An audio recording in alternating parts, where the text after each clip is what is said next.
Okay, this is the east water heater, but we've got another water heater video. But I just wanted to call, in case this got past me, we have a moisture sensor.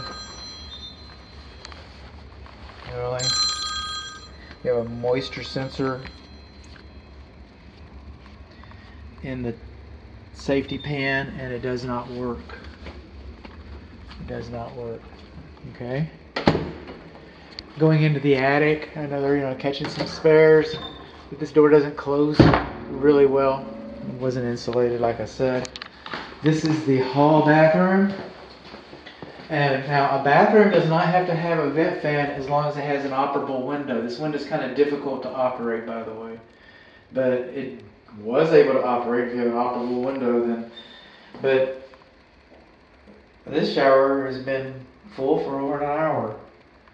This is the east hall bathroom. This is the bedroom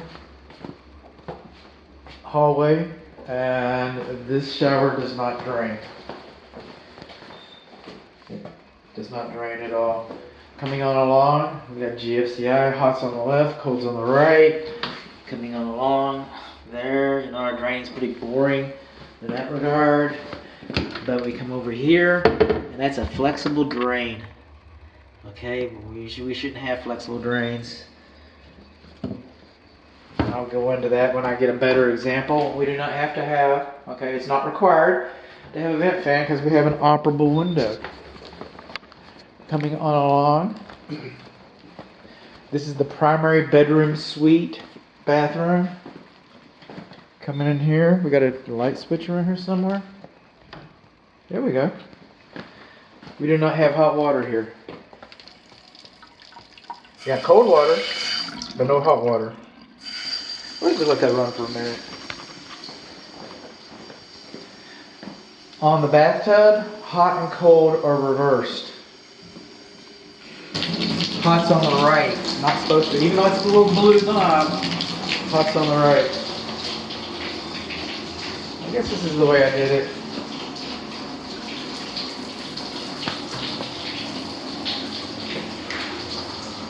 Oh, we have a vent fan in here. How about that?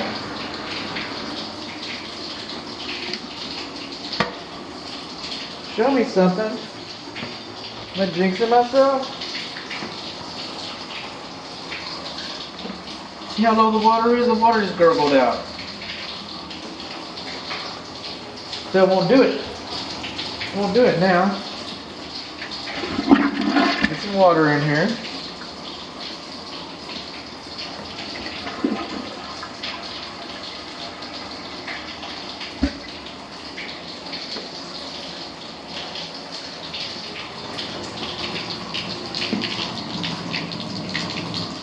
I'll turn that off because I want you to be able to hear it, because I was able to hear it. I want to make things up. Closets should not have bare light bulbs in them. This is boring. Hot's on the left, cold's on the right. Really?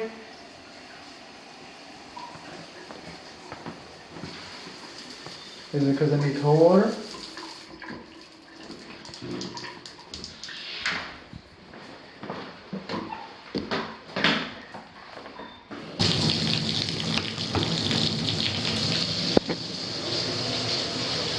Come on, my mad experiment needs to work.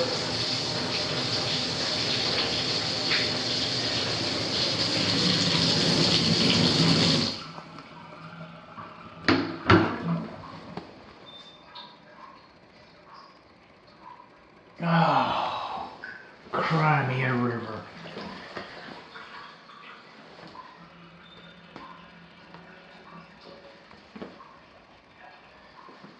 All right. I wouldn't spend that kind of time at this time of day. I know what I heard, I just can't repeat the experiment. So I don't know what to say.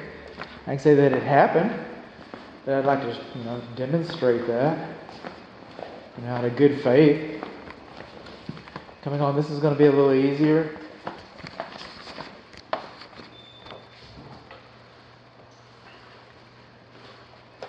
See the flexible drain? Okay, that will clog. That will clog. The dishwasher does not have an anti-siphon loop, a proper anti-siphon loop for it. The food waste disposal and the dishwasher are not GFCI protected, and the electric service panel is a recent installation. So there's that. They're not GFCI protected. We do not have an electric disconnect for the... Do we? We do. We have an electric disconnect for the dishwasher. So the dishwasher doesn't have an anti-siphon loop and it's not GFCI protected. Food waste disposal does not have GFCI. We have a flexible drain line and proper flexible drain line for the drain here. This sink, by the way, the kitchen sink, is held up with sticks. Alright, and screws. The manufacturer's got a different idea about that. They want clamps to hold it up. Can you believe that? I thought clamps would be a good idea. That's what they thought. Huh. I guess some people know better. GFCI, no GFCI for the refrigerator. Wasn't required when the home was built, but the home's been remodeled. Broiling. Here we go. Got some broils up here. Now these ovens. Okay. Light off, I get it. Light on. Upper. Turned it off. Lower. Okay, turned off. Now when you go into these, by cooking methods, it's telling me that this oven has bake, broil, and keep warm. It does not advertise. It does not advertise that it has a convection feature. It might be baked into it. For that matter, self-cleaning might be baked into it. So the self-cleaning and convection is beyond the scope of what I do. Coming on along, this oven cooktop is loose as a goose. So that, and this back right knob, that's loose as a goose. Coming along in here, I don't know if I can get a good picture of this, but the electric connections are all loose. You have an open electric junction box underneath here. Let me see if I can get underneath here without yanking the drawer out. I'm just doing a Hail Mary, it's right there somewhere. Now usually I complain, call deficient, if a vent fan is too close to the cooktop, and this one obviously is not. But just be aware that it might be too high. This is like 42 inches high, and Whirlpool instructions that I was able to find online, and this is all I was able to find online so far, says 30 inches is typical. It didn't say mandatory or anything like that. It just said 30 inches was typical. So, but just know that, you know, when you want to come in here to cook something, well, there we go. Around here we got vent fan, light, works, circulating vent fan.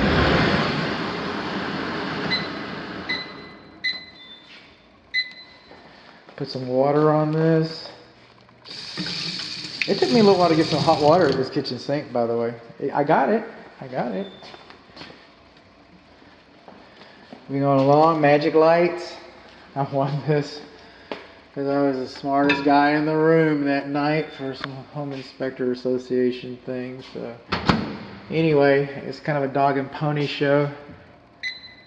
I don't know, it's supposed to blink because microwaves are not supposed to run continuously. So if it's blinking, it's supposed to tell you that your microwave is operating properly. See, it flashes, those are your magic lights. You can just hang it up now. There's no sense in watching any of these other videos. The whole inspection's done. Everything else is anticlimactic. This is how I know it's working. Look at the steam coming off of that guy. That's hot. Okay, that's how I know it's working. Now, when they come in here and they gutted this kitchen and they put everything in here, they also added this herringbone backsplash, and it's very attractive. Very good looking stuff. But when they did that, they raised the surface away from the wall, so the junction box is way back in there. And so we have this gap that compromises the fire blocking. And they sell these things called extenders. Some people call them goof rings. I heard a code inspector call it a suppression ring, fire suppression ring. So he sounded like he knew what he was talking about. But we got this gap here, okay, that's being compromised, and they sell these parts. They're about $2 a piece. So it'd be like $6. They're going to charge you more than that. You know, they're going to charge you sales tax and stuff. That's how they get you. But they're going to, you know, but for less than 20 bucks, it could have been done right, is what I'm saying. We're moving on along. I'm going farther over here. This is the wet bar sink. And it's pretty boring underneath there. We've only got one electric receptacle outlet over here, and it's not GFCI. That's it, you know? I mean, if you're going to make toast or rotisserie or a crock pot or anything like that. And this is tight for me. This is 24 inches. These cabinets are 24 inches apart. They should have been 36 inches. Just saying. Moving in, this is the laundry. Hot and cold are labeled. Vent fans are not required in laundries, and you have a window, but it's not GFCI protected. This stubbed out for gas, I suppose it'd work. We got a 3-prong electric right here. That's not GFCI protected. And by today's standards, when that electric service panel was installed, these were required to be GFCI protected. If the other inspection report is true, they said they had a Sylvania and they had a picture of one. So, you know, allowing that there was some accuracy in the first inspection report, the one that's 3 months ago, then these should be AFCI protected. Those should be GFCI protected, GFCI protected, AFCI protected. Should have been like that. You know, along, and we're coming in. This is about the last of the plumbing. But we're in here. We got another flexible drain. Flexible drain. This is GFCI protected. This shower, okay. These handles are loose as a goose. Look at that. What is it? Cha cha cha. Okay. So. Commode's fine. It doesn't make those gurgling noises. Come on.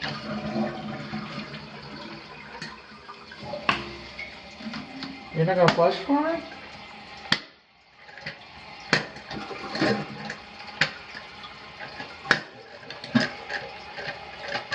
Okay. How about that? We'll just go in here, folders.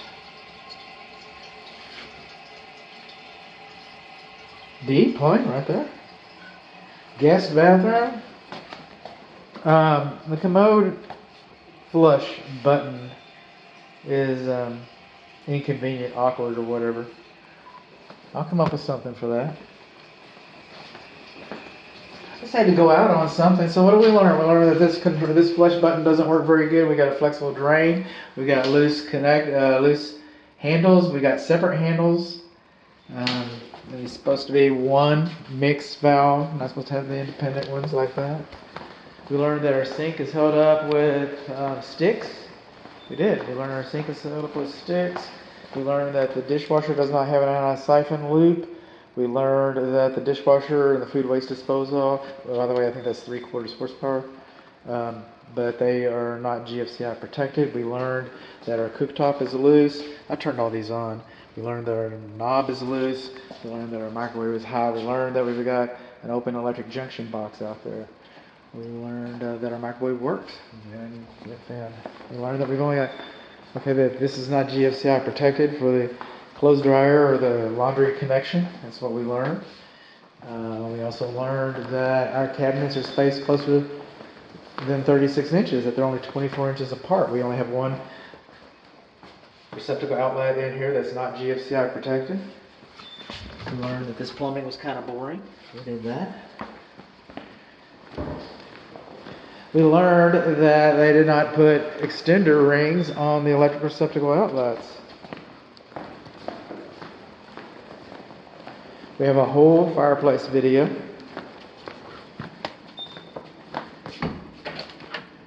We learned that our overflow drain pan, our safety pan alarm doesn't work. We learned that our shower doesn't drain. We learned that we've got a flexible connector in there. Coming along here, what we've learned is that this vent fan, this is the only bathroom with a vent fan because it does not have an operable window, so a vent fan is required in this bathroom. And it fits directly into the attic. And we learned that this thing makes gurgling noises.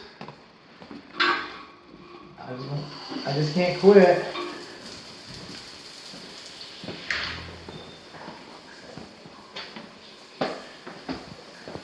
Maybe.